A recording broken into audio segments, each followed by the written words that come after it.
Premier League domination owes as much to perfect planning as superstar players.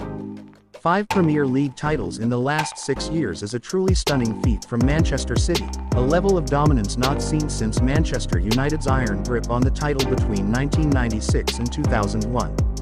United's hegemony then was not purely down to having great players and a great manager.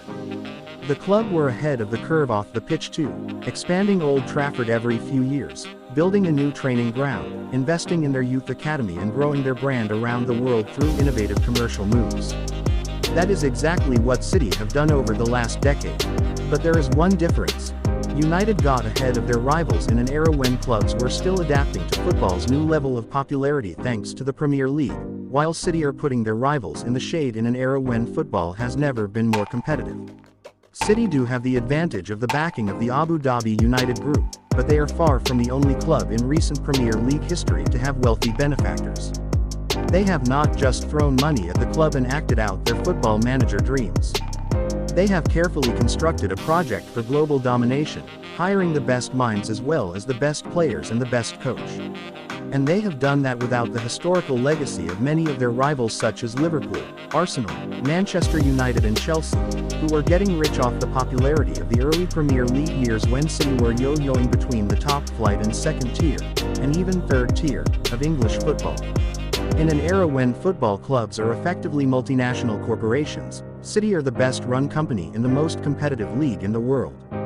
Don't hate them for being better than everyone else. Although City won their first Premier League title in May 2012 thanks to Sergio Aguero's 94th-minute winner against Queen's Park Rangers, the real foundations for City's current dominance were laid just a few months later, when they hired Ferran Soriano as chief executive. Soriano, the son of a hairdresser and whose first job in business was marketing detergents, had overseen Barcelona's enormous growth as a brand in 5 years as the club's economic vice president, tripling their revenues between 2003 and 2008. He resigned from Barca just before Guardiola was hired as coach, and missed out on the 3 successive league titles and 2 Champions League wins, but he was well regarded in the industry for his vision. In a 2006 lecture at Birkbeck College, Soriano said clubs should view themselves as multinational corporations like Disney and become global franchises. He has been able to enact that dream at City through the creation of the City Football Group's vast network of clubs around the world, in Uruguay, the United States, India, Japan, Australia, France, Belgium, Spain and Brazil. The idea behind creating this network of clubs has been termed localization, taking a global product and adapting it to local markets. While each club gains more supporters locally, it too generates more brand recognition for Manchester City, increasing their global base of supporters.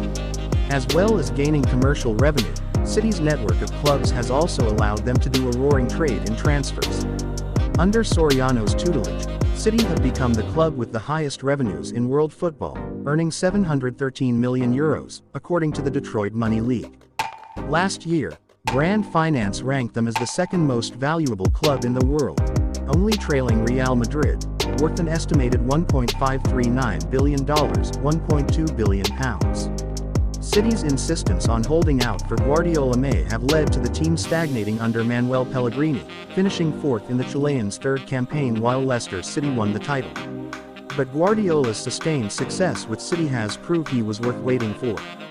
Just as he had at Barcelona and Bayern, the Catalan has won a 3rd successive league title, the 12th of his career. Guardiola has also made a host of tactical innovations such as playing with inverted full-backs and a sweeper keeper which have been copied around Europe. And he has managed to be ultra-demanding of his players, just witness his run-ins with Kevin De Bruyne, without alienating them.